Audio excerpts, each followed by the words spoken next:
Ako ang inyong Lolo Pael. At ako naman si Kabanong.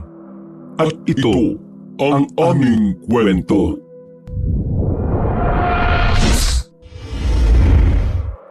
Tumambad sa harapan ng magkapatid na Luna ang malawak na karagatan habang dahan-dahang sinasakay sa barko ang sasakyan nilang SUV.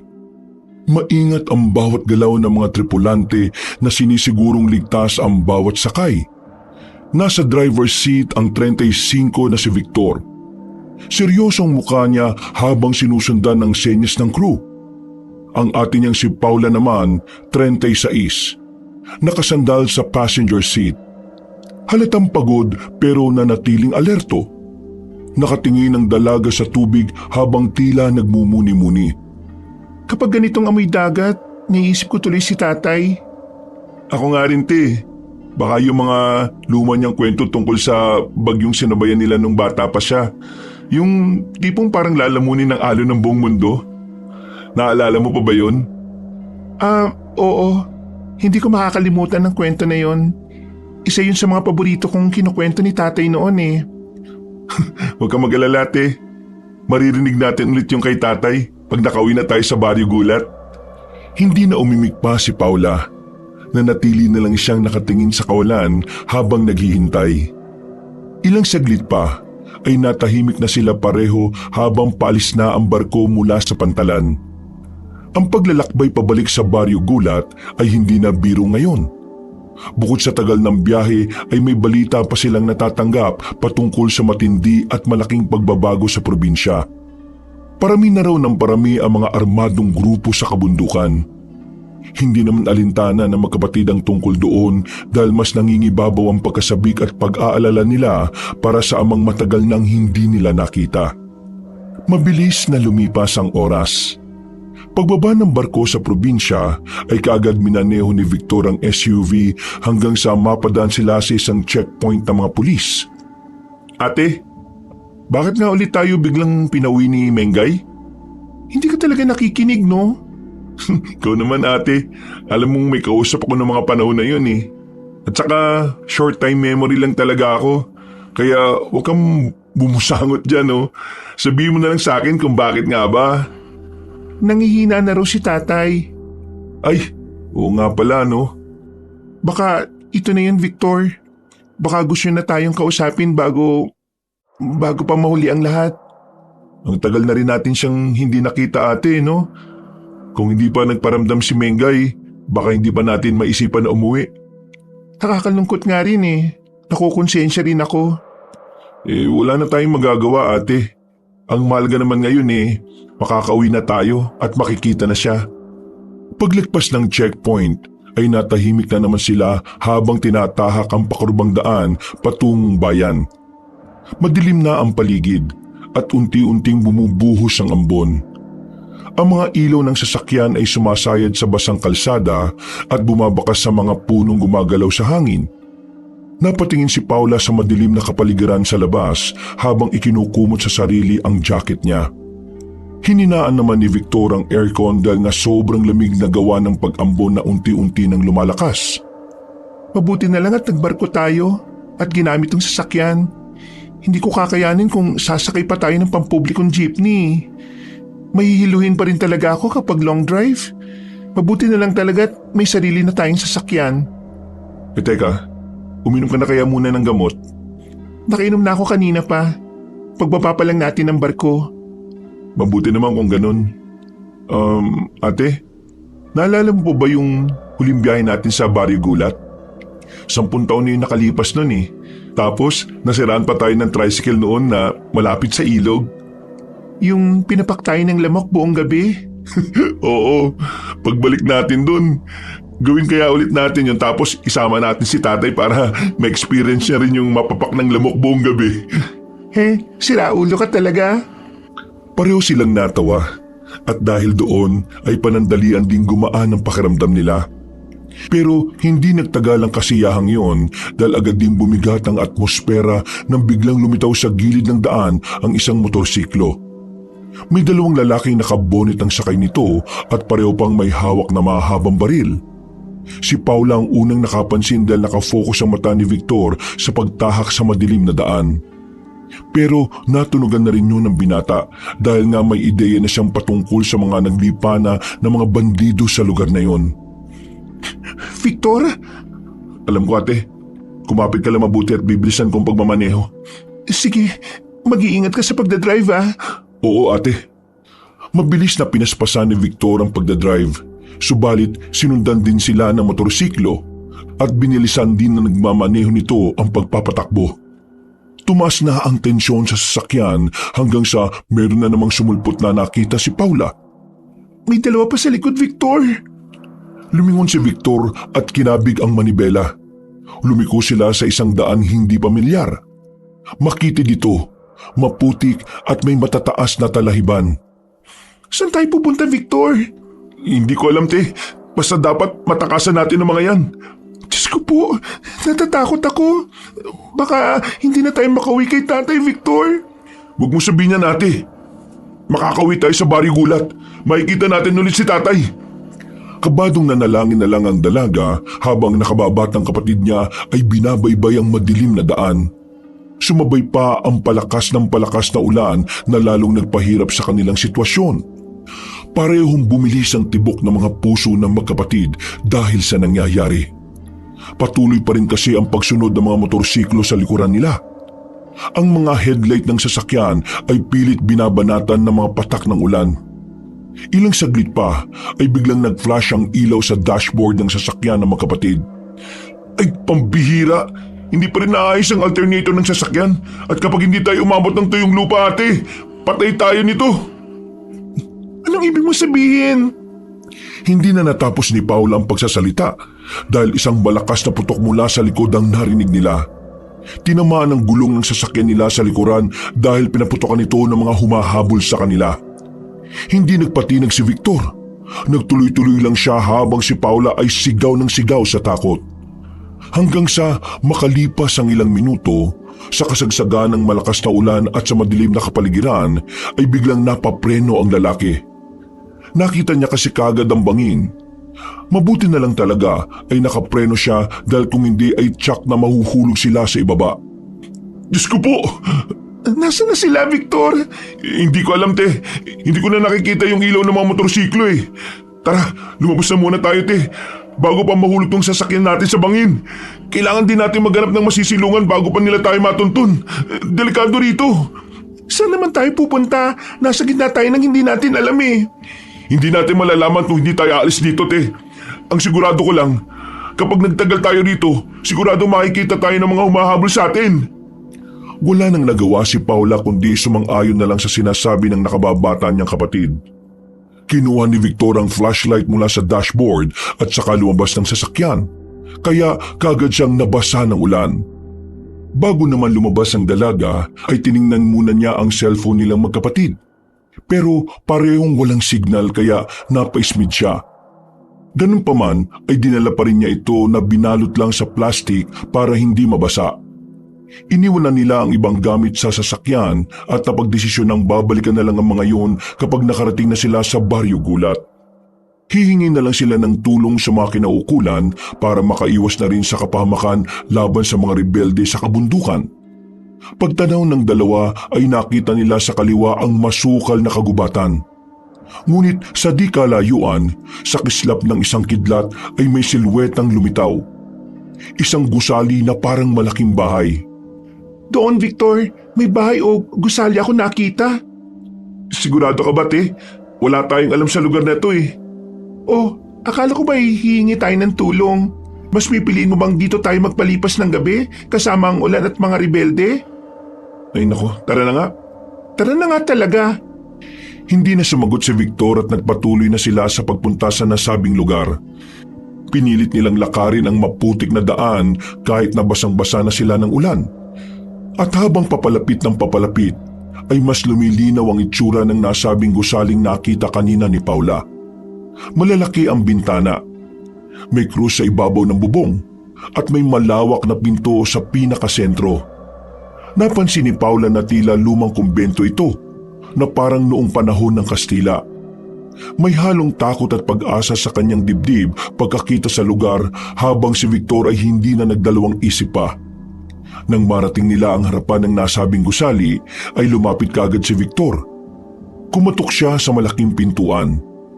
Ilang beses niyang kinalampag ang pinto pero walang sumasagot sa kanya. Nagpalinga-linga naman si Paula sa paligid habang nanginginig ang katawan dahil sa lamig ng ulan. Subukan mo ulit, Victor. Baka hindi nila naririnig dahil sa lakas ng ulan. Nilalamig na rin talaga ako eh. Oo, ako nga rin te. Dahil nga doon ay mas nilakasan pa ng binata ang pagkalampag. Pagkakatok niya sa ikatlong beses ay biglang bumukas ang pintuan ng dahan-dahan at isang matandang madre ang lumitaw. Maputi ang buhok, maayos ang balikat, ngunit malamlam ang mga mata. Nakatayo siya roon na parang matagal nang walang bisita. Anong kailangan niyo mga iho at iha? Bakit nasa gitna kayo ng malakas na buhos ng ulan? Pasensya na po sa abala pero pwede po bang makituloy kami ngayon kahit ngayong gabi lang po? Hindi naman siguro kayo mga rebelde sa kagubatan, hindi ba? Hindi po. Sinisiguro ko po sa inyong hindi. Pasensya na po. Napatpat po kami dito dahil sa humahabol po sa amin. Mga armadong lalaki. Naflatan po yung sasakyan namin na naiwan dun malapit sa bangin. Parang awa niyo na po. Patuloyin niyo na po kami.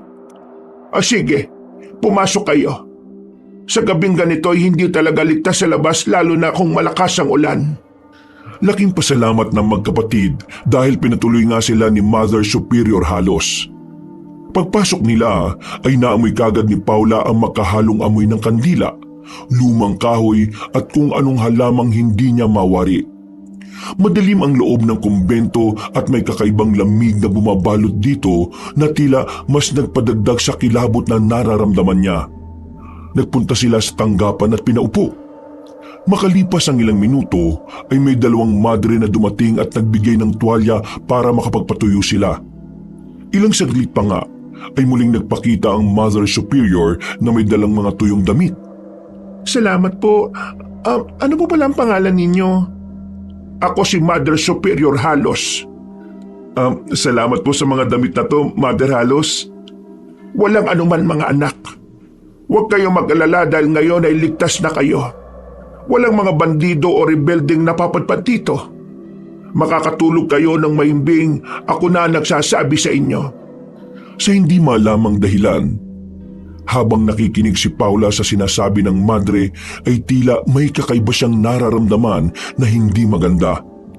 Hindi niya rin maintindihan ang sarili pero parabang may kakaiba sa Mother Superior na hindi niya mawari kung ano. Wala sa sarili tuloy siyang napabulong dahilan para mapatingin sa kanya si Mother Superior halos ng makahulugan. Ligtas nga ba talaga kami sa kumbentong to? Pagkatapos ng saglit nilang pag-uusap ay sinamahan na sila sa banyo para makapagpalit ng damit. Bumugso ang ulan sa bubong ng kumbento na tila mga paang galit na kumakalampag. Kahit na nakapagpalit na ng damit ang magkapatid at kahit pa may apoy sa kandelabra sa bawat dingding ng kumbento ay hindi maalis ang ginaw sa balat niya. Nasa isang silid sila ngayon na may dalawang kama, may makapal na kurtina at isang maliit na lamesang may krusipihong kahoy. Tahimik na nagkukuskus ng buhok si Paula gamit ang tuwalya na ibinigay ng isa sa mga madre. Si Victor naman ay nakatingin sa bintana kung saan halos punitin ng hangin ang tabing. Wala ka bang napapansin kay Mother Halos? Wala naman. Bukod sa salamin niya sa matang luma na. Bakit? Ano ba napansin mo, ate? Hindi ko ma-explain eh. Paano hindi mo ma-explain?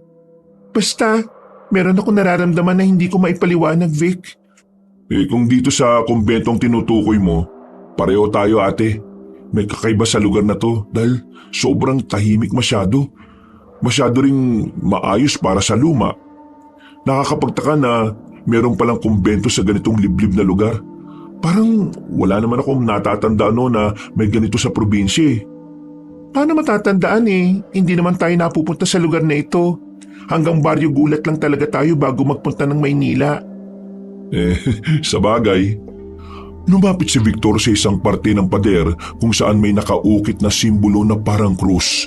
Pero may buntot ito sa dulo kaya nagtaka rin siya. Tila ba may baliktad na buwan sa itaas ng krusipiho.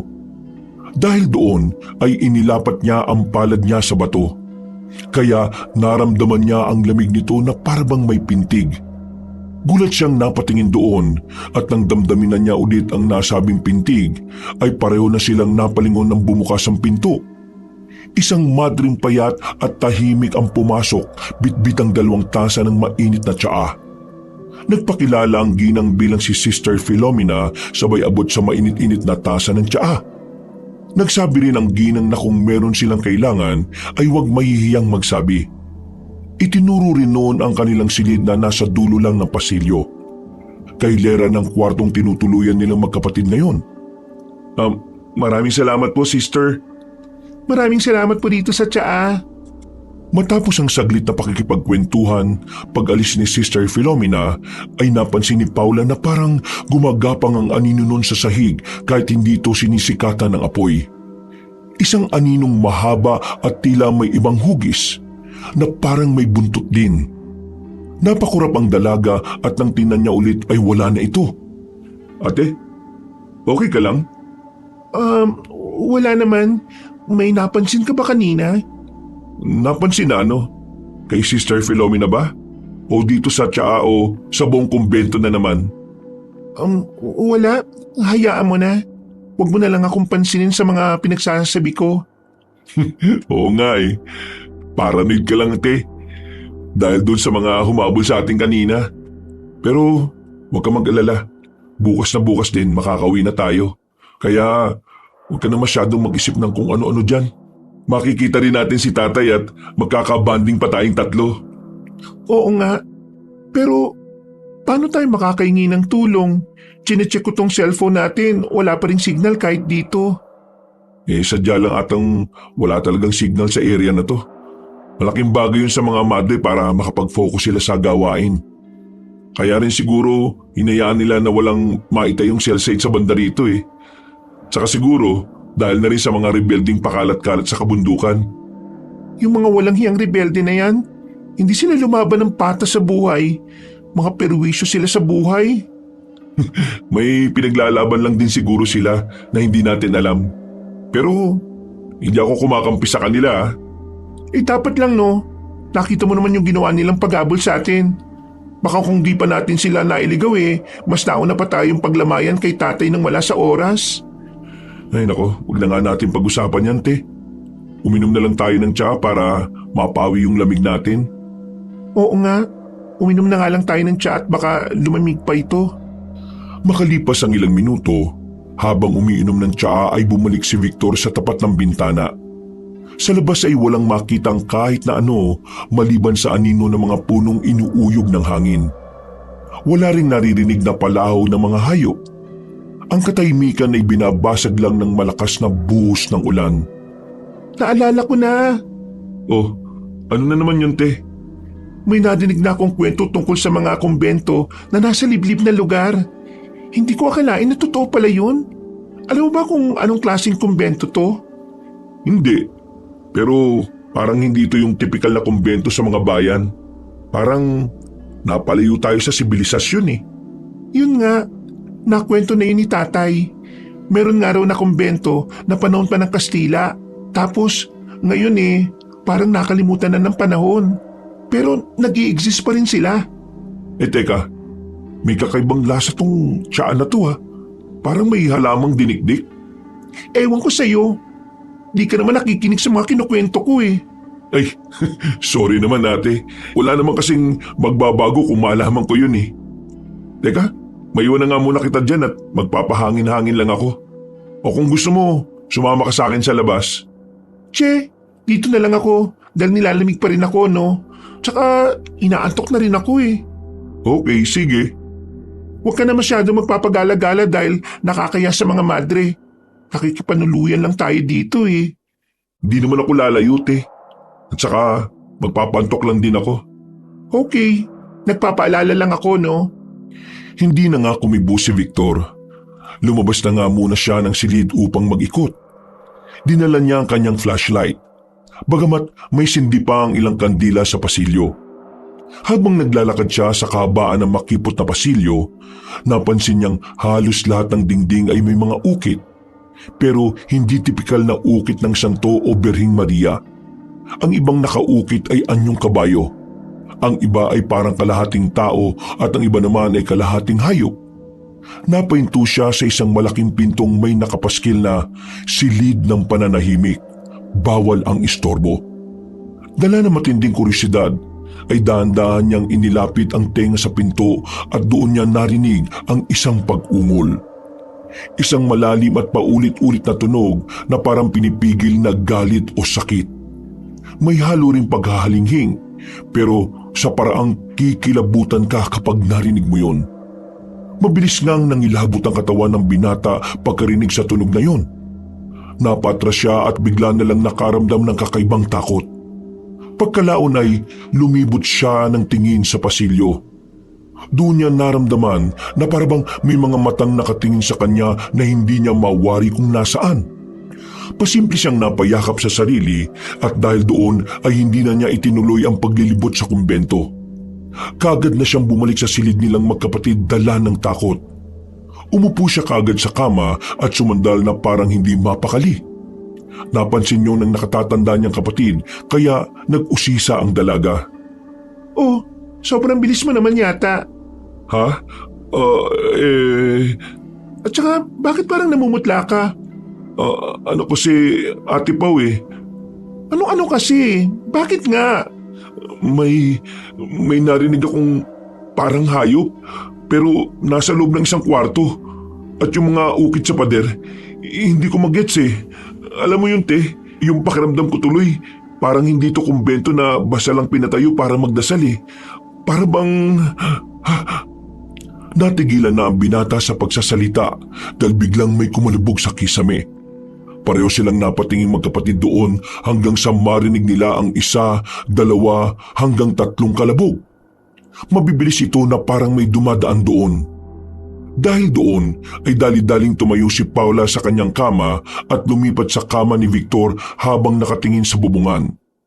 Napakapit si Paula sa braso ng nakababatang kapatid. Victor, ano yun? Parang may naglalakad sa bubungan. Baka daga lang yun, te. May daga ba na ganun kabigat ang yabag? Malay natin, merong ganung daga dito sa kumbento na malaki. Naudlot na naman ang binata matapos silang makarinig ng ingay sa ibaba ng gusali. Dahan-dahan silang naglakad palapit sa bintana at mula roon, sa kabilang side ng kumbento ay nakita nila ang mga madre. Tila nagpoprosesyon ng mga yon na may hawak ng mga kandila habang tila sa bayang umaawit. Hindi nila maintindihan ang salita, pero hindi naman yun wikang Latin kundi sinaunang wika na mas nakakakilabot kung pakikinggan. At minsan pa ay tila sumasabay ang kulog sa ritmo ng awitin ng mga madre. Lalong nahintakutan ng magkapatid, lalo na si Paula na pinangibabawan kagad ng kaba sa dibdib. Ano yung mga pinagagawa nila, Victor? Ano yung kantang binibigas nila?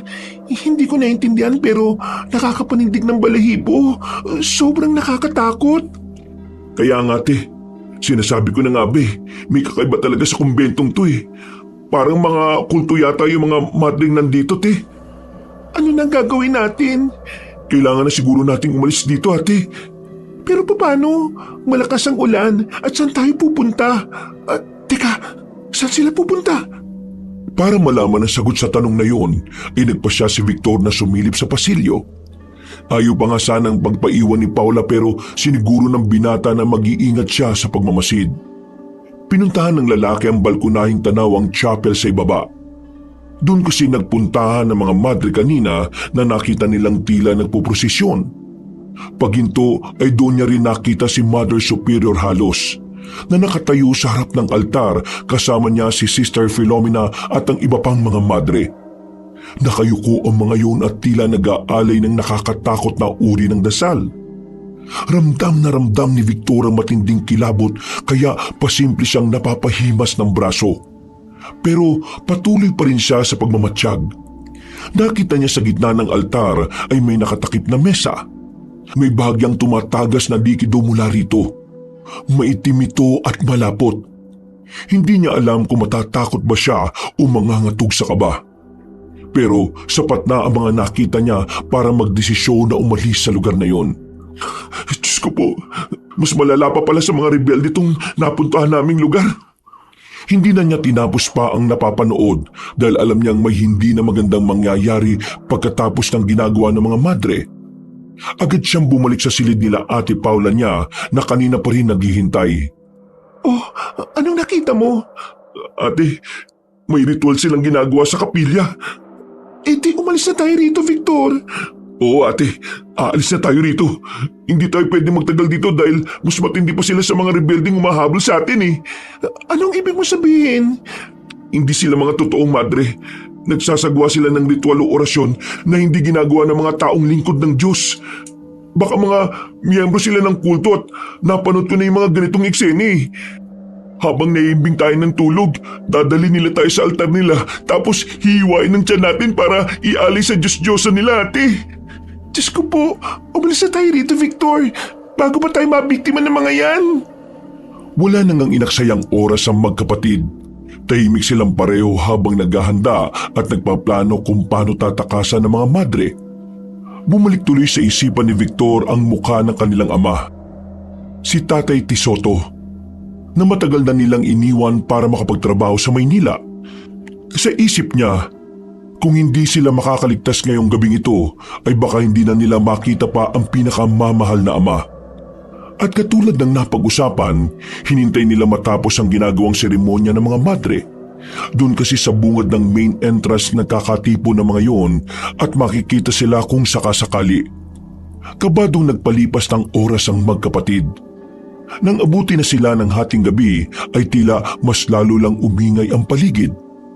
Hindi lang dahil sa malakas na ulan kundi dahil sa mga kakaibang huni ng kung anumang nilalang sa paligid ng kumbento. May mga kakaibang yabag sa kisame. May tila paghampas pa ng matitigas na bagay sa bubong at ang awitin ng mga madre ay mas lumalakas ng lumalakas.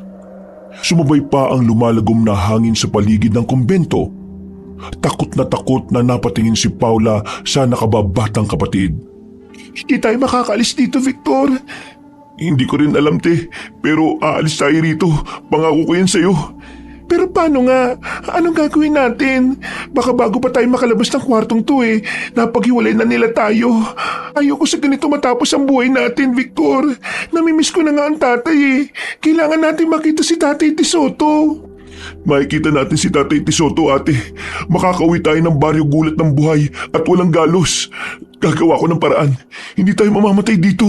Hindi tayo mamamatay sa kami ng mga kampo ng kadiliman na nagkukubli rito sa kumbento na to. Natatakot ako, Victor.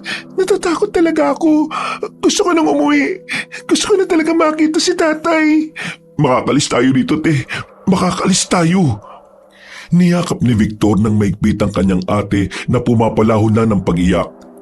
Inalo-alo lang ng binata ang nakatatandang kapatid hanggang sa huminahon na ang kalooban nito. At makalipas ang ilang minuto ay nanatili silang nakikiramdam sa paligid. Patuloy pa rin ang mga kakaibang ingay na doon lang nila naririnig at dahil sa tumigil na ang ulan ay mas lalong lumakas ang tinig ng mga madre sa kapilya. Mas lalong nangilabot ang magkapatid pero wala naman silang magawa kundi ang maghintay ng tamang oras. Takot na takot pa rin si Paula pero hindi na siya umiiyak katulad kanina. Victor, makinig ka mabuti. Kung sakali mang may gawin sila, dapat isa sa atin na makaalis dito at ikaw yun. Mas mabilis ka at mas malakas. Mabilis ka makakatakas kahit sa mga rebelde dyan sa kagubatan. Kailangan mong umuwi ng buhay para makita si Tatay Tisoto. Kailangan may makita siya kahit isa sa atin. Ate naman, huwag ka magsalita ng ganyan. Dalawa tayong makakauwi. Maging praktikal tayo, Victor. Mas makabubuti at mas mapapabilis ang pagtakas kung ikaw lang dahil walang magiging pabigat. Kung iintindihin mo pa ako, magiging malaking sagaba lang ako sa iyo. Hindi ate, sabay tayong uuwi. At sabay natin makikita si tatay. Matatakasan natin ang mga kultong madre at mga rebelde. Makakauwi tayo ng buhay sa baryo gulat. Nagsimula na namang umihip ang hangin at unti-unti na nang bumuhos ang malakas na ulan. Ang mga basang dahon ng mga punong kahoy sa paligid ay parang nakikisa sa ginagawang lihim na ritual sa loob ng lumang kapilya. Tahimik ang paligid ngunit hindi mapakali ang magkapatid na Victor at Paula. Dali-dali silang lumabas ng silid at tinahak ang madilim na pasilyo. Hindi sila gumamit ng flashlight dahil ayaw nilang makaagaw ng atensyon ng iba. Habang papalapit sila sa isang makitid na hagdanan patungo sa ibaba, ay tila lalong lumalakas ang pag-awit o ritual na ginagawa ng mga madre. Napansin nila na may kakaibang amoy na parang nasusunog na buhok na hinaluan ng dugo at bulaklak. Dumungaw si Victor sa may siwang ng pinto habang sinesenyasan si Paula na huwag gumawa ng ingay. Ano nangyayari? May umaalingaso na amoy sunog. May sinusunog sila. Hindi ko alam kung ano, ate. Magmadali na tayo, Victor. Hindi ko na makakaya pang magstay dito. Oo, ate. Aalis na talaga tayo dito.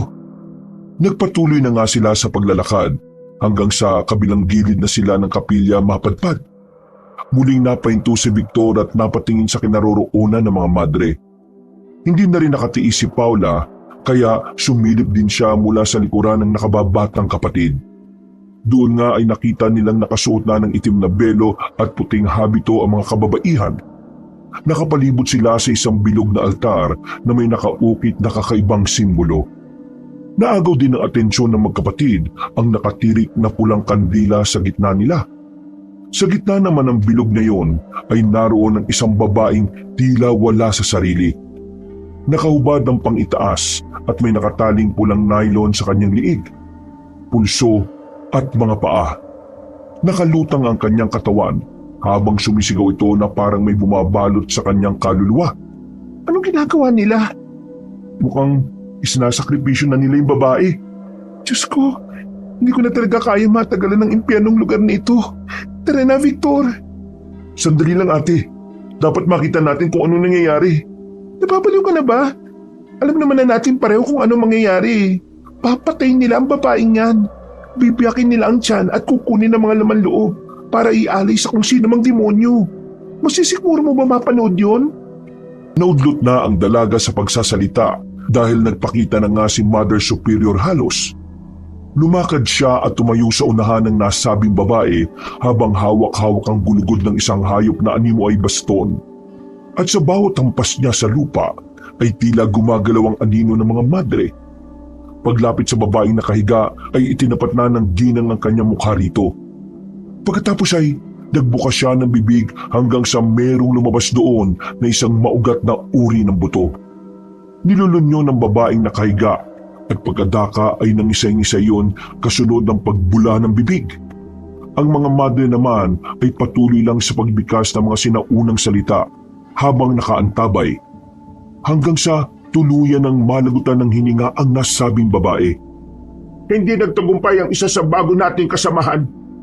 Magkagayunman ay hindi pa rin masasayang ang pagsasakripisyo ni Sister Ret dahil inalay niya ang sarili niya para meron tayong mapakinabangan ngayon. Gamit ang matulis na baston ay binyak nga kaagad ng matandang babae ang tiyan ng babaeng walang buhay. Napapikit na lang si Paula habang si Victor ay nakamasid lang sa mga nangyayari. Tila tubig na tumagas ang dugo nito sa sahig at maya-maya pa nga ay isa-isa nang lumapit ang mga madre sa pangungunan ni Sister Philomena. Nagkanya-kanya na nga ang lahat ng pagkagat sa patay na katawan. At nang sila ay mabusog, ay muli silang nag-awitan sa pamamagitan ng wikang sinauna. Umalis na tayo rito.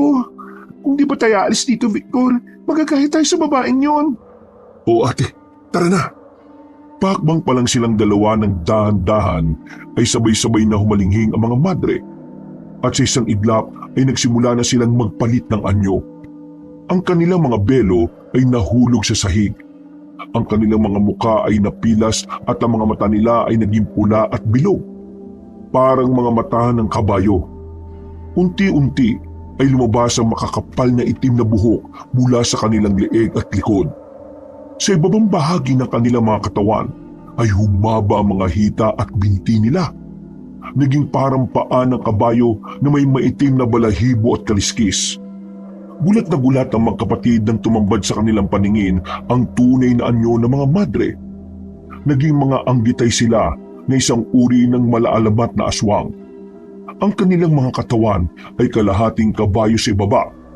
May mga buntot, may mga paang kumakalmot sa simento. Habang ang itaas ay halimaw na may matutulis na kuko, matatalas na ngipin, at dila na parang ahas. Ang mga anggitay ay tinuturing na maalamat na aswang sa kanilang probinsya na sikat noong panahon ng mga Kastila. Ayon sa lumang kwento, mismong Madreng Kastila ang nagdala ng sumpa na ito na hanggang ngayon pala ay nag-e-exist pa rin. Anong klaseng nilalang yan, te?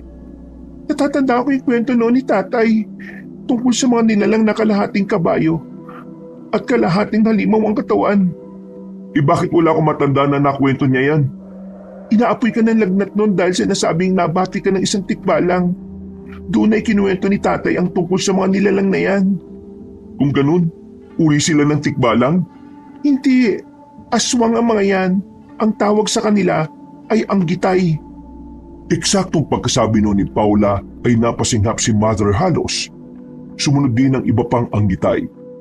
Maya-maya pa nga, pagkatapos nilang sumingot sa hangin ay sabay-sabay silang napalingon sa magkapatid na nagulat din. Dahil doon ay napasigaw si Paula matapos makita ang mga namumulang mga mata ng mga aswang na anggitay. Dala na matinding takot kaya hindi na napigil ng dalaga ang sarili na naunang napatakbo pabalik sa hagdan. Sumunod si Victor sa kanyang ate na halatang takot na takot. Eksaktong narinig din nila ang pag-ungol ng mga halimaw matapos silang makita ng mga ito. Naloko na! Ate! Bumalik ka rito! Nakita niyo ba ang mga yon, mga kasama? Ano pang ginagawa niyo? Dalhin niyo rito ang mga bisita natin para meron tayong mapagpiestahan! Sabay-sabay ulit na umuungol ang mga anggitay at pagkatapos ay nagpapapadyak na ang mga yon. Sinyalis na susugod na sila. Mabilis tumakbo ang magkapatid, pero mas mabilis ang yabag ng mga paang kabayo na sumusunod sa kanila. Ang sahig ng kumbento ay umalingaw sa bawat hampas na matitigas na paa ng anggitay. Nagkandarapang itinulak ni Victor ang isang aparador para harangan ng daan. Ngunit parang papel lang itong itinulak ng sumunod sa kanilang madre na ang katawan ay litaw na litaw ang mabangis na kalamnan at kaliskis. Pumunta sila sa dating silid kung saan sila pansamantalang nanuluyan. Binuksan ni Paula ang bintana ngunit 2 palapag ang taas noon. Anong gagawin natin? Diyos ko po, mamamatay na tayo rito. Tatalon tayo, ate. Ha? Nababaliw ka ba? Matatakasan nga natin yung mga anggitay pero mamamatay naman tayo sa pagbagsak dyan. Mas pipiliin ko na yon kaysa mamatay sa kamay ng mga halimaw, ate. Nakita mo naman yung ginawa nila doon sa babae kanina, di ba? Gusto mo bang ganun din na mangyari sa'yo? Dahil sa mga sinabing yun ni Victor, ay wala na ngang nagawa si Paula kundi ang makiayon. Hindi na sila nag-aksaya ng panahon. Tumalon sila mula sa bintana at bumagsak sa basang lupa ng likuran ng kumbento. Pareho silang sugatan dahil sa nangyari. Si Victor ay may gasgas sa braso at si Paula ay lumaylay ang kanang paa dahil nabalian ng buto. Ngunit wala silang ibang magagawa kundi ang tumakbo at magtulungan para makaalis sa lugar na iyon. Ang sakit ng paa ko. Nabali yung paa ko, Victor. Ipapasakit na, ate. Halika, bilisan na natin dahil parating na silang lahat. Iwan mo na ako rito, Victor. Makakasagabal lang ako sa'yo. Aray! Umalis ka na! Hindi, ate. Aalis tayo ritong 2. Dali-dali nang ipinasa ni Victor ang nakatatanda niyang kapatid. Pagkatapos ay narinig na nga nila ang sigawan ng mga anggitay kaya nagmadali na ang binata sa pag-alis sa kumbento. Napasok nila ang masukal na bahagi ng gubat at kahit malakas ang ulan at hindi nila alam kung saan sila pupunta ay nagpatuloy pa rin si Victor sa pagtahak ng madilim na daan. Umasa na lang din siya sa pakiramdam dahil sadyang napakadilim ng lugar. Naiwan pa naman din nila sa kumbento ang flashlight pati ang mga cellphone kanina nang mahulog sila matapos tumalon sa bintana. Walang ibang nasa isip ang binata, basta ang layunin niya lang ay makalayo sila ng ate niya sa lugar na iyon. Habang tinatakasan ng mga aswang, sa likod ay naririnig pa rin nila ang hiyaw ng mga anggitay na parang mga demonyong tumatawa at humahalinghing. Victor, hindi ko na kaya. Ang paa ko. Sobrang sakit na. Kaunting tis na lang ate. Makakalis din tayo sa gubat na ito. Mamamatay na tayo rito. Mamamatay na ako. Kaya iwan mo na lang kasi ako. Hindi nga kita iiwan dito ate. Please naman, huwag ka na makulit. Habang nagtatalo ang magkapatid, ay wala silang kamalayan na nakita na sila ng ilang mga rebelde na naroon sa kagubatan. Nangunguna si alias Jose na siyang tumugi sa kanila kagabi habang pauwi. At nang sasalaki na sana ang mga anggitay sa magkapatid, ay tila ba naging tagapagtanggol nila ang mga rebelde. Ilang saglit pa ay biglang may isang putok ng barilang umalingaw-ngaw. Hanggang sa nagkasunod-sunod na ito. Natigilan ng mga anggitay. Pagkatapos noon ay umalingaw-ngaw ang isang tinig mula sa di kalayuan. Isang matigas, maangas at lalaking-lalaking boses. Nagulat sina Victor at Paula dahil sa sunod-sunod na putok ng baril. Pero dahil din doon ay malaki ang pasasalamat ng binata sapagkat nagpulasan kahit saglit ang mga anggitay. Pahanap po na rin kayo sa wakas at tanggalin nyo rin magtagong dalawa ha? Napalingon ang magkapatid dahil sa liwanag ng flashlight na itinapat sa kanila ng mga kasamahan ni alias Jose. Natigilan sila at napatakip ng mata dahil sa pagkasilaw. Pero kahit papaano ay pareho nilang naaninag kung sino-sino ang mga nasa harapan nila, pati ang dala ng mga yon na baril. Kagad ibinaba ni alias Jose ang flashlight at lumapit sa magkapatid. Ang mga kasama niya namang tauhan na sina Willie, Paulito, Ryan, Allen at Riza ay nagpalibot-libot ng kanilang mga flashlight dahil sa kakaibang ingay na naririnig nila na galing sa mga anggitay. Napaupo ang magkapatid nang makita ang pinuno ng rebelde. Kitang-kita ang takot sa mga mata nilang dalawa pero napatingin naman yun sa namamagampaan ng dalaga. Parang awa niyo na, huwag niyo kami sasaktan. Wala naman kami masamang ginagawa sa inyo ah. Anong nangyari sa paa na kasama mo? Nabalian po siya ng paa. Tumalon kasi kami sa bintana ng kumbento eh. Kumbento? Sa ganitong kasukal ng gubat may kumbento? Ha? Nagpapatawa ba kayong dalawa? Mga kasama, narinig niyo yung sinabi ng mga to. Bukang mga napitikan na ng utak mo dahil sa kakatakbo sa atin ah. Kung ayaw niyong maniwala sa amin, iti pumunta kayo sa pinanggalingan namin. Doon sa bandaron magsipunta kayo para makita niyo yung kumbento. Tapos para pagsasakmalin na rin kayo ng mga anggitay. Rico! Matapang ka rin ha. Sa tagal na namin sa lugar na to, wala naman kami nakitang lumang kumbento kaya tingil-tingil mo nga ako ha. Saka, anong sinasabi mo ha? Ano? Anggitay! Kung gusto niyong mapatay ng mga anggitay, sige lang at suungin niyo ang gubat. Dahil sa sinabi niyo ni Ate Paula ay lalong naghalakhakan ng mga rebelde. Alam kasi nila ang tungkol sa maalamat na aswang na kung tawagin ay anggitay. Tumawa lang kayo ng tumawa kung gusto niyo.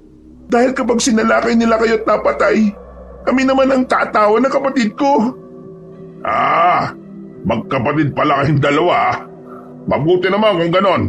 Dahil hindi ko na pala kailangan patay ng lalaking yan para lang mapangasawa ka. Huwag kang lalapit sa amin ng kapatid ko. Mas pipili ko na lang mamatay at pagfiestahan ng mga anggitay kaysa mapangasawa ng mga halangang kaluluwa katulad niyo. Anong panahon ka ba pinanganak, babae ka? Kanina ka ba bikas ng anggitay ah? Panahon pa ng kopong-kopong yung mga yun eh. At kwento-kwento lang ng mga matatanda sa probinsyang to. Maniwala po kayo sir. Pero totoo sinasabi namin ng ate ko. Ah, ate mo pala siya ah. Siya ang panganay at ikaw ang bunso. Okay ang samahan niyo magkapatid ah. Sir, nakikusap po ako sa inyo. Umalis na po tayo sa lugar na to kung dudukutin niyo talaga kami o ano. Mapapamak na yung lahat kapag nagstay tayo dito eh.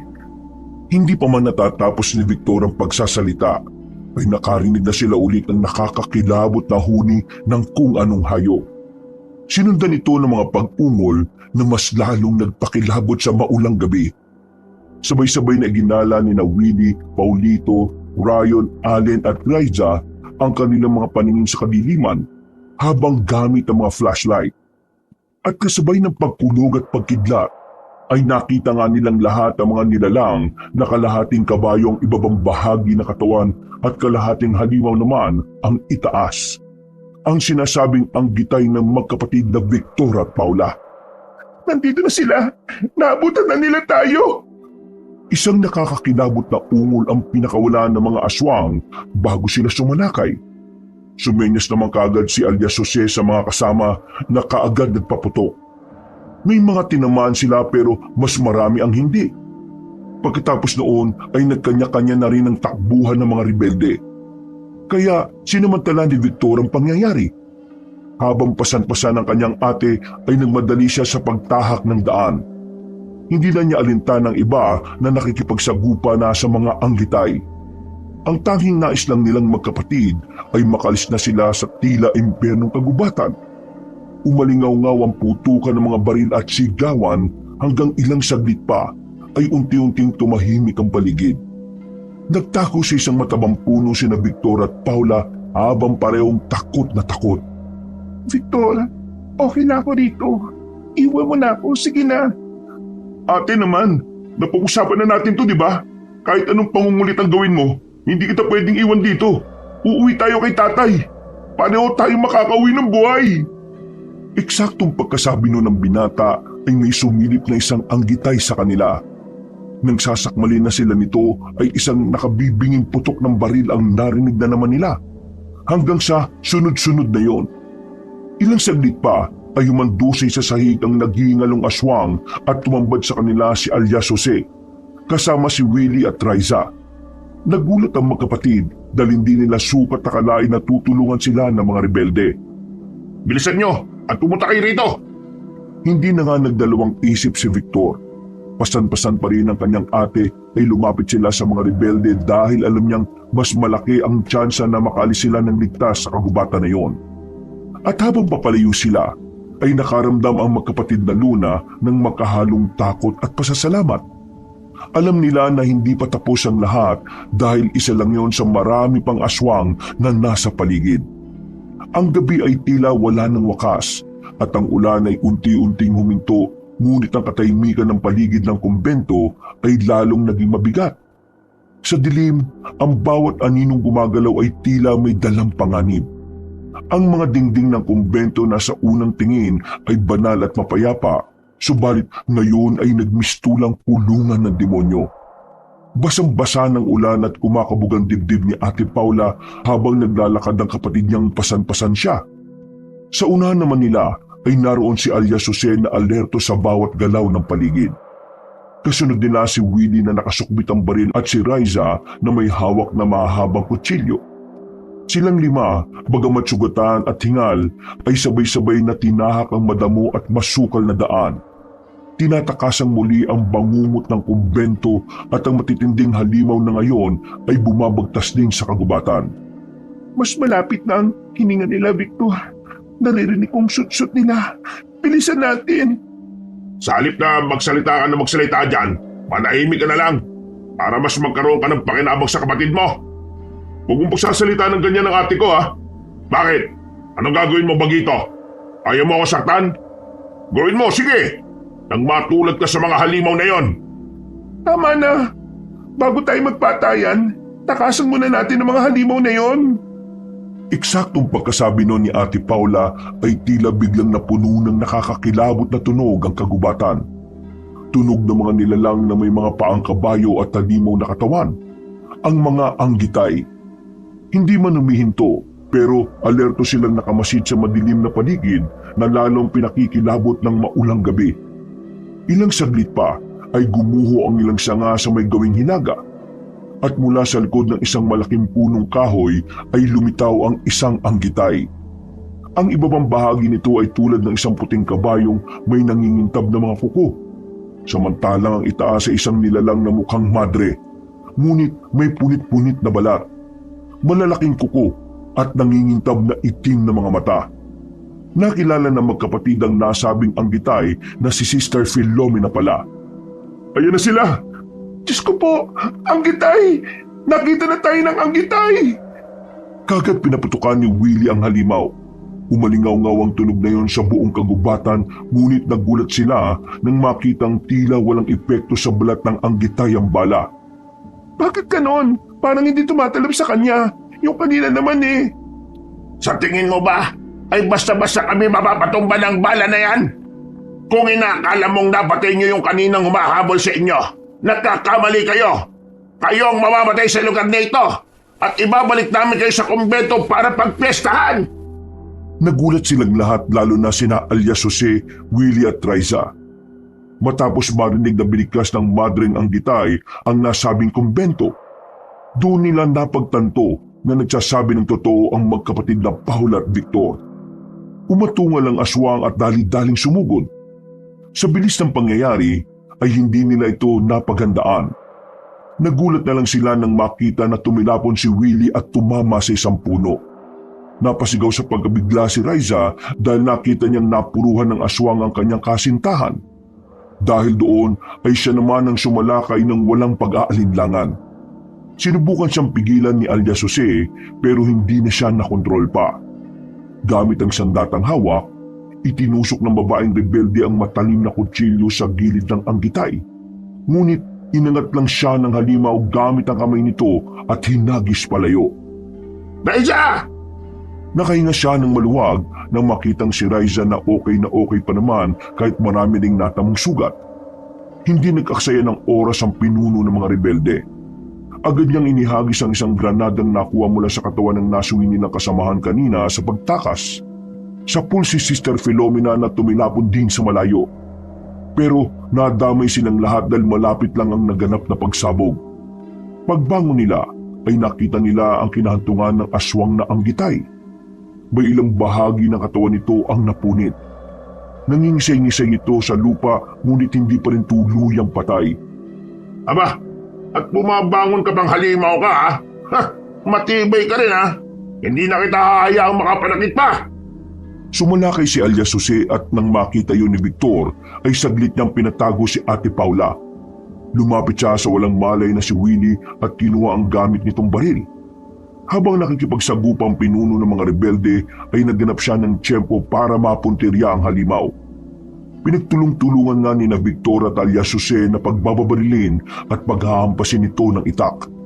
Sa huli ng matamaan ng bala sa ulo si Sister Philomena ay bumagsak ito sa lapag. Dahan-dahang lumapit ang bruskong Ginoo at pasimpleng sinipa-sipa sa katawan ang kalaban. Patay na ba siya? Patay na siya. Magaling kang sumetro sa ulo, Bagito. Pagkatapos noon ay kaagad nilapitan ni alias Jose si Riza na inakay ang walang malay na si Willie. Si Victor naman ay lumapit na rin sa kanyang ate at pinasan nito ulit. Pagkatapos noon ay nakarinig pa sila ng ungol ng mga Anggitay kaya sumenyas na si alias Jose para magpatuloy sila sa pagtakas sa mga kalaban. Magbandali na tayo. Malapit na tayo sa balitakutan natin. Doon muna tayo magpahinga. At baka nandun na rin yung iba natin mga kasama. Kayo magkapatid, kung gusto niyong mabuhay, sumunod kayo sa amin. Hindi na nagsalita ang magkapatid. Sumunod na nga lang silang dalawa sa mga rebelde kahit ang totoo ay nag-aalangan pa rin sila. Ilang saglit pa, sa bandang paanan ng isang matarik na burol ay narating ng grupo ang isang maliit na kuweba na may nakasulat sa batong harapan, Takip Silim, Huta ng Silanganing Hanay. Dito nagtatago ang grupo kapag nadadako sa lugar na yon. Sa loob ay may mga lumang kagamitan, ilang baril at mga dilatang pagkain. Pagkapasok nila ay sinarado kagad ni alias Jose ang pintuan ng kuta gamit ang bakal na tabing. Dali-dali rin nilang ginamot si Willie na malubang-malubhan na rin talaga ang lagay. Pagkatapos noon ay inasikaso nila ni Riza ang bali ni Ate Paula sa paa. Mabilis na lumipas ang oras pero ang ulan ay patuloy pa rin. Nagpatuyo na lang sila sa apoy na ginawa ni alias Jose habang naghihintay ng oras. Salamat sa paggamot sa paa ko, Riza. Huwag kang magpasalamat sa mga yan, ate. Kung hindi dahil sa kanila, hindi tayo nakarating sa kumbento na yun. Alam mo, Bagito, okay ka na sana eh. Kaso masyadong matabig talaga yung bunganga mo. Mas maganda kung putulin na kaya natin yan. Hindi gawin mo. Abat, patapang ka na rin talaga eh, no? Akala mo ba, porque nakapatay ka ng isang halimaw eh, magagawa mo na rin sa akin yon? Kahit dito, pwede ko na kayong patayin na kapatid mo eh. Hindi gawin mo nga. Pagkasabing yun ni Victor ay tinutukan niya ng baril ang pinuno ng mga rebelde. Pareho naman pumagitna sina Ate Paula at Riza hanggang sa maawat silang dalawa. Victor, tama na yan. Kung magpapatayin tayo rito, hindi na mahirapan sa atin yung mga anggitay. Ayaw ko mang sabihin to pero wala tayong magagawa kundi magtulungan. Mabuti pa yung ate mo eh. Marunong mag-isip. Mas magiging okay talaga siya kung siya yung mapapangasawa ko eh. Huwag ka nang umasa na papayag ako sa gusto mong yan. Tama ang sinabi ng kapatid ko na kung hindi nyo kami hinabol-habol kagabi, hindi tayo lahat mapupunta sa ganitong sitwasyon eh. Okay. Hindi na ako aalmas sa mga sinabi niyo magkapatid. Maupo na kayo. At may pagkain dyan at tubig. Kailangan niyo yan para makabawi-bawi ng lakas. Inihanda na nga ni Raisa ang mga dilatang pagkain at pinagsaluhan nilang lahat sa gitna ng apoy. Nang mawala na ang kaninang tensyon na namamagitan, habang patuloy sa pagpapalipas ng oras ay hindi ulit nakatiis si alias Jose. Sigurado akong ligtas ang lugar na ito. Maraming beses na napatunayan yan dahil isa ito sa mga sikretong taguan namin kapag nakikipagabulan kami sa mga sundalo. Nalaman na namin kung pinagtataguan nyo. Hindi ba kayo natatakot na baka sabihin namin sa mga alagad ng batasan tungkol sa lugar na ito? Saka mo na isipin yan kapag nakalis tayo ng buhay sa gubat na ito. So, hindi mo kami papatayin? Mag-iisipan ko. Kailangan ko malaman kung oo o hindi para may panghawakan ako. Ate, huwag kang magtitiwala sa kanya no. Tama ang sinabi ni Bagito.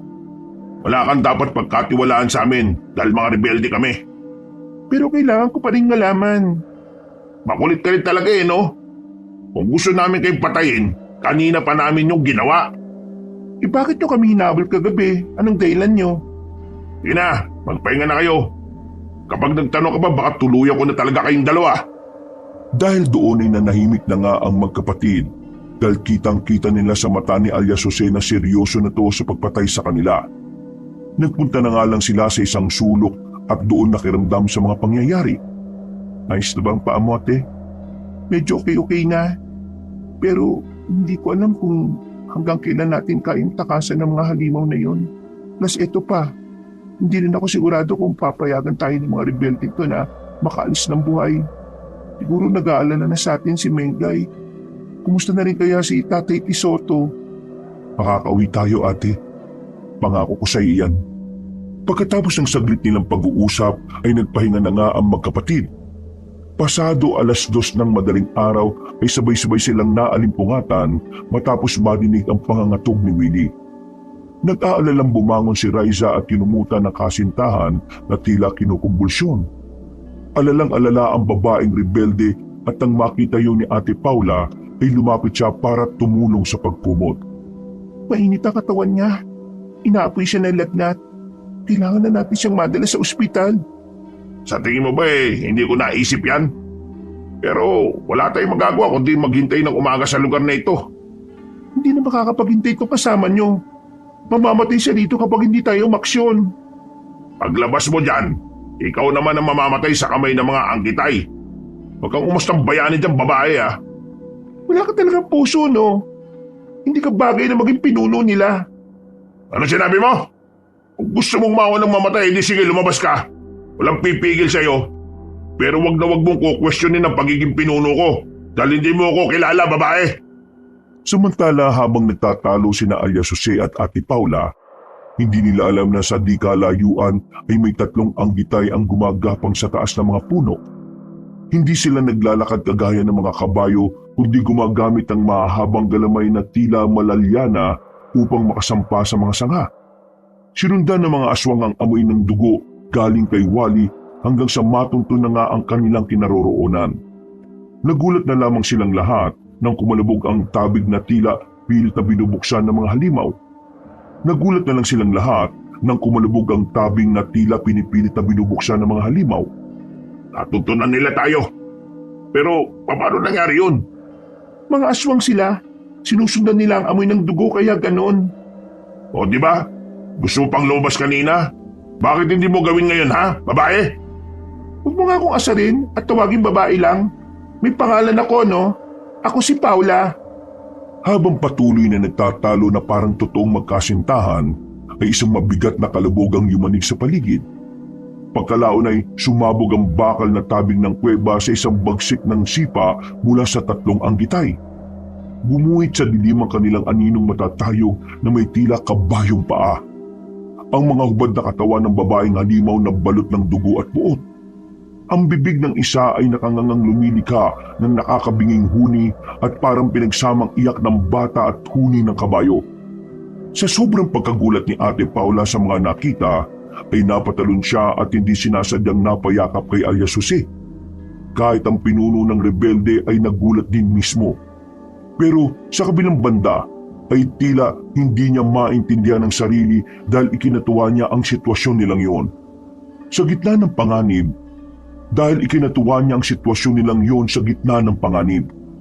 At nang magtapat ang kanilang mga mukha, ay malakas siyang nasampal ni Ate Paula dahil sa pagkabigla. Bakit mo ako niyakap, ha? Ako? Ikaw yung tumalon at yumabos sa akin eh. Takbo, Ate Paula!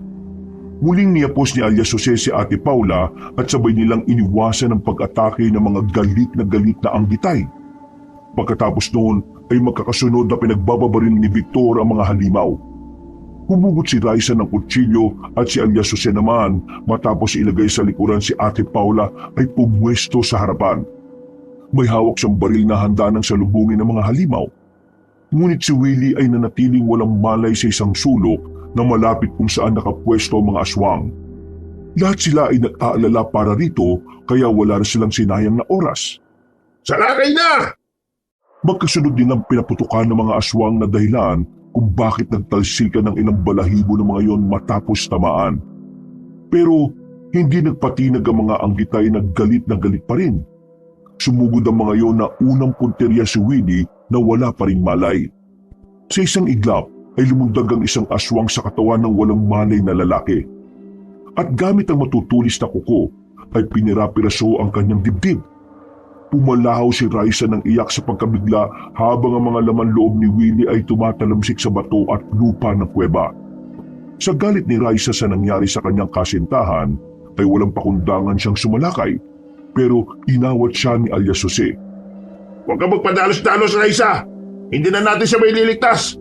Pasensya na pero kailangan na nating tumakbo! Wala na nang nagawa si Raisa kundi sundin ang sinabi ng kanyang pinuno. Umiyak na lang siyang napakuyom ng kamao kasunod ng paghagis ulit ni alias Jose ng granada. Gawa ng pagsabog ay nadarang ang parte ng pader ng kuweba, dahilan para mas luminaw ang daan palabas. Nagdesisyong tumakas sina alias Jose, Raisa, Victor at Ate Paula. Pero hindi nila inaasahan na may isa pa palang anggitay na nasa likuran. Habang tumatakbo ay humarang ito sa daraanan nila. Kaya naman napilitan si Victor at alias Jose na makipagsagupa. Sumayad ang itak ng pinunong rebelde sa liig ng halimaw pero tanging kalmot lang ang inabot niya. Ate Paula! Ate Risa! Mauna na kayo, bilis! Sumunod nga kaagad ang dalawang babae na tumakbo sa gawing kanan. Habang tinatahak ni Ate Paula at Raisa ang daan ay tila pamilyar yun. Alam ko tong lugar na to. Dito yung sasakyan namin. Ayun o. Napaturo siya sa kinaroroonan ng nafaltan nilang sasakyan. Sumigaw silang dalawa at nang marinig yun ng kalalakihan ay napatingin sila sa kinaroroonan ng mga babae. Nagtagumpay si alias Jose na paputukan ang mata ng isa sa mga halimaw gamit ang kanyang baril. Pagkatapos ay sabay-sabay silang tumakbo patungo sa kinaroroonan ng sasakyan. Pagdating doon, agad na binuksan ni Victor ang pinto. Sumakay silang lahat pero hindi kaagad yun umandar dahil nga sa flat ang gulong at walang susi. Ano gagawin natin? Flat ang gulong nitong sasakyan at nasaan ang susi? Bahala na! Pinutol niya ang wire sa ilalim at ikinonekta ang mga to kaya nabuhay ang makina. At nakipagsapalaran na nga ang binata dahil pinaandar niya ang sasakyan kahit na delikado. Uuga-uga silang umalis sa lugar na yon at muling tinahak ang dati nilang pinagdaanan. Mabuti na lang ay hindi rin sila nahulog sa may bandang bangin. Sa kabutihang palad ay nakaalis naman sila kahit halos maputok-putok ang gulong ng sasakyan. Hindi pa sila nakakalayo Nang sa gilid ng kalsada ay lumabas mula sa gubat si Mother Superior Halos. Kasama niya ang 7 pang madreng anggitay at sa mga yon ay tanging siya lang ang hindi pa nag-aanyo bilang isang halimaw. Siya ba yung sinasabi niyong madre? Oo, siya nga, si Mother Halos, yung nakatira sa kumbento. Kung ganon, hayaan niyo lang muna ako makipag-usap. Huminto rin ang sasakyan dahil humarang sa gitna ang mga anggitay na tila galit na galit. Binuksan naman nila ang bintana at mula roon ay sumilip si Alias Jose para makipag-ugnayan sa pinuno ng mga anggitay. Pwede ba, paraanin niyo na kami para matapos na to at hindi na dumalak pa ang dugo. Naiintindihan mo naman siguro ang sinasabi ko bilang ikaw na pinuno ng mga madreng aswang. Usapang pinuno sa pinuno lang tayo. Nagpapatawa ka ba? Walang silbing rebelde? At kailan pa nagkasundo ang mga anggitay sa mga walang kwentang tao? Ngayon lang ulit kami nakatapak sa lupa sa haba ng panahon ng pamamalagi namin sa dilim. Hindi kami mag-aaksaya ng panahon para sa mga walang kwentang kasunduan. Kung ganon, wala talaga kayong balak na padaanin kami. Wala! Katulad ng sinabi ko kanina, patagal kaming nanirahan sa kadiliman ng dahil sa sumpa at tuwing 30 taon lang kami nakakalaya sa gubat na ito. Hindi kami papayag na walang mapagpiesta ang mga sariwang karne at dugo ng tao. Kaya pala sa tagal kong nagpapaikot-ikot sa gubat na yan hindi namin nakikita ang sinasabing kumbento. Mga sinumpang nilalang pala talaga kayo ng kadiliman katulad ng sinasabi ng kwento ng mga matatanda na nagsimula pa sa sinumpang pari dahil sa pagkaligaw niya ng landas noong panahon ng mga Kastila. Imbis na akayin ng mga madre patungo sa liwanag, inakay niya kayo sa kadiliman kaya yan ang nangyari. Kung ganun totoo rin palang inaakala ng mga taga rito sa probinsya na isang alamat. Totoong totoo kami at magiging kabahagi kayo ng kadiliman na yon, kaya huwag na kayong mag-alala. Umungulang Mother Superior at habang nagpapalit siya ng anyo bilang isang nakakatakot na anggitay, ay nagsigawan din ng iba pa na parang mga nauulol na aso. Isinara na nga ni Alias Jose ang sasakyan at sinubukan naman ni Victor na paandarin na ang sasakyan pero sa kasamaang palad ay tumirik na naman ito dahil sa ulan. At habang inaayos niya ang makina ay nagsimula na ngang humakbang ang mga masasamang nilalang ng kadiliman. Walang makakatakas sa mga anak ng kadiliman. Sugot mga mahal kong anggitay at dadalhin natin ang mga yan sa kumbento at paulit-ulit nating ipaparanas ang sumpa sa kanila. Nagsimulang sumugod ang mga madre. Binasag ng isa ang salamin ng sasakyan gamit ang pangkabayong paa at sinubukang hablutin si Raisa. Pero naitulak ito ni Ate Paula gamit ang isang bote ng alkohol na nasa sasakyan at binuhos niya sa mukha ng anggitay. Pagkatapos ay hinagis niya ang lighter at nang tumama yun sa mukha ng aswang ay nasunog ang balat nito. Ang 2 pang aswang ay tumalon sa bubong ng sasakyan at mabuti na lang ay nakalabas silang 4 bago pa ito tuluyang mapipi. Huwag niyong hayaan na maungusan kayo ng mga walang kwentang tao na yan. Hindi tayo babalik sa kadiliman nang hindi sila naisasama. Dahil sa sinabing yun ng Mother Superior na aswang, ay mas lalong nagibabaw ang pagnanais ng mga anggitay na mapatay ang 4. Tumakbo sila ulit papunta sa gubat pero nagkahiwa-hiwalay sila. Si Victor ay kasama si Alias Jose habang si Ate Paula naman ay kasama si Raisa. Ate Paula! Okay lang ako. Kasama ko si Raisa. Bago pa silang lahat makapasok sa kakahuyan, ay umarang na ang 3 anggitay. Bubunot na sana si Alias Jose ng granada pero naiwan niya pala ito sa sasakyan na bigla na lang sumabog kalaunan. Lahat sila ay napayuko sa lakas ng pagsabog. Kahit ang pinunong aswang ay nagulantang din, lalo na nang makita niya ang ilang kasamahan na nasusunog at naghihiyaw sa sakit. Mga walang iya! Papatay ko kayong lahat! Sumalaki na nga rin si Mother Halos at unang pinunteriya si Alias Jose na nakaiwas at nakasagot pa ng pagbaril. Pero hindi inindayo ng matandang halimaw. Humalakak lang siya na parang demonyo at pagkatapos ay muling sumalakay. Ang iba rin na natitira ay pinunteriya naman sina Victor, Ate Paula at Raisa. At sa malakas na pag-ungol ng pinunong aswang, ay meron pang ang ibang anggitay na nagdatingan kaya napuno ng takot at kawalang pag-asa ang lahat. Katapusan na natin to! Ngayon mo ilabas ang determinasyon mo, Bagito. Huwag kang panginaan ng loob para sa ate mo. Mabubuhay pa ba tayo sa dami ng mga bagong dating na yan? Hindi ko alam. At least sinubukan nating lumaban para mabuhay. Yeah! Paghampas ni Mother Halos ay nasa lagyo ni alias Jose. Pero napatras pa rin siya at tumama sa puno. Napilay ang kanyang balakang kaya hindi na siya makatayo pa. Mas lalo lang tuloy natakot si Victor lalo na may 3 pang lumantad na anggitay sa likuran niya. Napapikit na lang siya dahil alam na niya sa sarili na ito na ang katapusan nila. Nakita na rin kasi niya na naghihirap sila Ate Paula at Riza sa pakikipagtagisan sa iba pang aswang. Sa gitna ng tumitinding labanan ay dumating ang matagal nang hinihintay ni alias Jose. Ang pinsan niyang si alias Manalo na kanang kamay niya. May kasama rin ang matabang lalaki na armado at handang makipagsagupaan. Pinamunuan niya ang pagsalakay sa iba pang mga anggitay. Salakay mga kasama! Huwag kayong padadaig sa mga demonyo! Ngayon, tikman niyo ang galit ng taong bayan! Nagpaputok ang mga rebelde ng M16 at shotgun. Tumilapon ang isang anggitay na tinamaan sa tiyan at sumabog ang laman. Ang iba pa ay sinabuyan ng gasolina at sinunog habang sumisigaw ng impit. Ang kanilang sigaw ay napalitan ng hiyaw ng pagdurusa at sakit. Nang makita yun ni na Victor, Ate Paula at Riza, ay nabuhayan sila ng loob. Kagad na lumapit si alias Manalo sa pinsan niyang si alias Jose na nahihirapang tumayo. Aba, ika-ika ka pinsan ah. Mabuti na lang pala dumating ang grupo at natuntun din kayo. Bakit ba kasi kayo napunta rito sa gubat?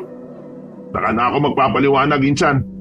Tulungan niyo muna yung Bagito ron at bigyan niyo ng baril para may panlaban. Sumenyas nga si alias Manalo sa ibang kasama na kagad tinulungan si Victor. Muling sumiklab ang huling sagupaan sa gitna ng apoy. Putukan at sigawan. Tumakbo si Victor palapit sa kanyang ate at mahigpit itong niyakap. Salamat sa Diyos at buhay ka pa, Victor. Salamat din sa Diyos, ate, at hindi ka rin napano. Salamat din, Ate Riza, sa pagtatanggol mo sa kanya. Nang makita ni Mother Halos na wala na silang laban, ay sinubukan niyang tumakbo pero hinarang siya ni na alias Jose at alias Manalo, kasama ang iba pang grupo ng mga rebelde. Hindi niyo ako mapapabagsak! Hindi niyo ako magagabi! Ako ang magiting na alagad na kadiliman na isang anggitay! Papatay ko kayo at isasamang lahat sa impyerno!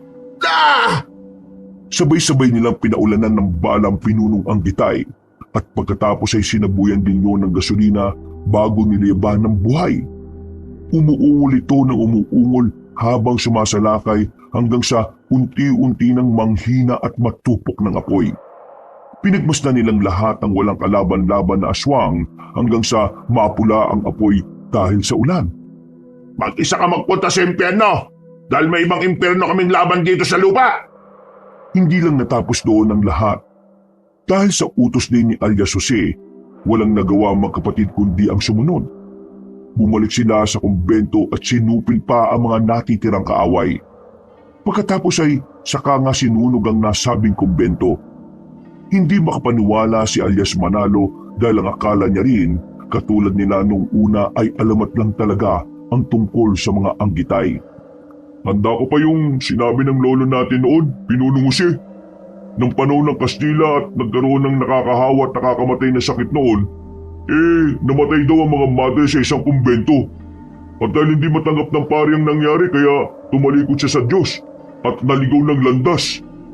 Inalay daw niya yung kaluluwa niya sa demonyo para mabuhay ang mga namatay na madre.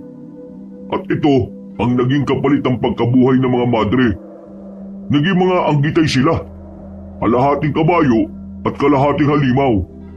Nananatiling nagtatago sa dilim at sumusulpot sa itinakdang panahon. Ang ibig sabihin po ba nito? Babalik din sila kahit na napatay na natin silang lahat? Walang nakakalam, Bagito. Pero kahit magbalik pa sila ng magbalik, hindi namin hahayaan na makagawa sila ng karumal-dumal na pagpatay, lalo na sa mga inosenteng katulad nyo. Kami ang magliligtas sa inyo. Kayo ang magliligtas sa amin? Kaya nga kami napunta rito dahil sa inyo Hinabol nyo kami. Inailangan namin kayong habulin at pahintuin dahil nasira ang malaking tulay sa daraanan nyo kagabi. Tumaas ang tubig at nabuwal yun. Kaya lahat ng dumadaan pinahihinto namin. Bigla na lang kayong nataranta eh. At bigla niyong pinakaripas yung sasakyan niyo. Kaya yun, napahamak tuloy tayong lahat. Abay, malay ba namin? Kasi bigla kayong sumulpot tapos may mga hawak kayong baril. Binaril niyo pa nga yung gulong namin, di ba? Kung di yung ginawa ng mga tauhan ko siguradong nahulog na kayo sa bangin. Nung nakita niyo kami ulit, bakit gano'n na lang kung sigaw-siguan niyo kami? At para niyo talaga kaming papatayin. Ay nako, ang hirap magpaliwanag sa babaeng may toyo. Anong sabi mo? Sino may toyo? Sumusobra ka na talaga ha? Nagtawanan lang ang lahat kahit si Victor. At dahil doon ay tila nahiya ang magkapatid matapos nilang malaman ng totoo. Hindi pala talaga sila balak sakta ng mga sinasabing rebelde, kundi papaalalahanan lang at sasamahan sa mas magandang daan. Nang magkalinawan na ay humingi ng tawad ang bawat panig na sa hindi pagkakaintindihan. Pagsikat ng araw ay tumigil na rin ang pagbuhos ng ulan, pero hindi rin nakauwi ang magkapatid dahil nga sa nasirang tulay. Makalipas ang ilang araw, nang maayos na ang panahon, ay sinamahan nga sila ng grupo ni alias Jose na makauwi sa Baryo Gulat. Nakita nga ulit ng magkapatid na Paula at Victor ang pinakamamahal nilang Tatay Tisoto. Matagal-tagal pa nilang nakasama ang ama bago ito mamaalam sa mundo. At hindi nagtagal ay tila napadalas na ang pakikita ni na alias Jose at Paula. Nalaman na nga rin ng dalagang totoong layunin ng mga itinuturing na rebelde sa probinsya. Bawal man ang naging pagmamahalan ay pinanindigan nila ang mga ito. At katagalan ay lihim din silang nagpakasal sa Maynila at nagkaroon ng mga anak na babae at lalaki. Lumaki silang masayang pamilya at naging tahimik ang pamumuhay nila. Wakas,